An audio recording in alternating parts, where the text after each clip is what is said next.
An umbrella of suspicion finally lifted for the family of JonBenet Ramsey. A DNA test using a new type of technology has cleared the Ramseys of any involvement in her murder.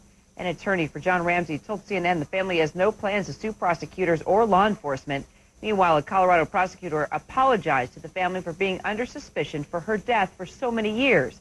Police say the DNA belongs to an unidentified male. One of the strategies that were employed by the police was to make us look guilty so we'd have intense media pressure on us.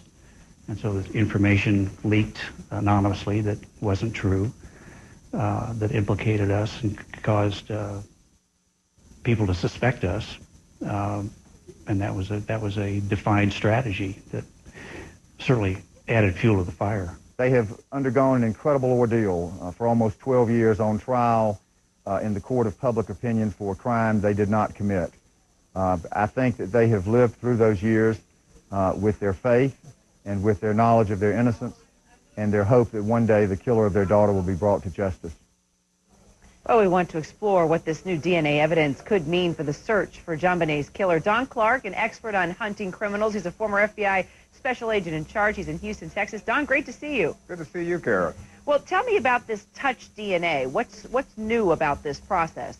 Well, you know, what they tried to do with this process, and I think what they have done, is really increase the chances of being able to get positive reads and positive identifications. And more importantly, what they wanted to do is to be able to identify a single template molecule to make that visible. And that gets down to a real small portion of what they need from that crime scene. And that keeps growing, and I think that's part of what has been able for them to identify, that's been able for them to rule out the people that they did, Kira. So this type of system that zooms in on this molecule, this didn't exist years ago when this case was ongoing? Not to the extent and to the correctness that it is today with a degree of accuracy. You know, law enforcement has been in DNA now for probably a decade and a half, but it's continually tried to improve upon it, and now I think they've gotten to a point where they can use the most minute parts to really be able to come to a conclusion. So I think that's a good thing for those who are guilty.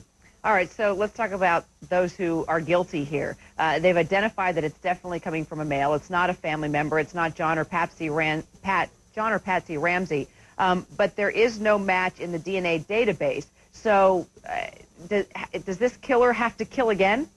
Well, maybe not have to kill again, and certainly let's hope that he doesn't or she doesn't have to kill again. But what has to happen is that this person has to get involved in some type of criminal activity, you know, things like child abuse, things like attempted murder, things that would require law enforcement to be able to get DNA, to take DNA samples from it. Because now, Kira, the systems at the local level, the state level, and the federal level are connected. They are connected both scientifically as well as technologically, and they will be able to compare even back at the laboratory at FBI headquarters to try to determine if this is a person.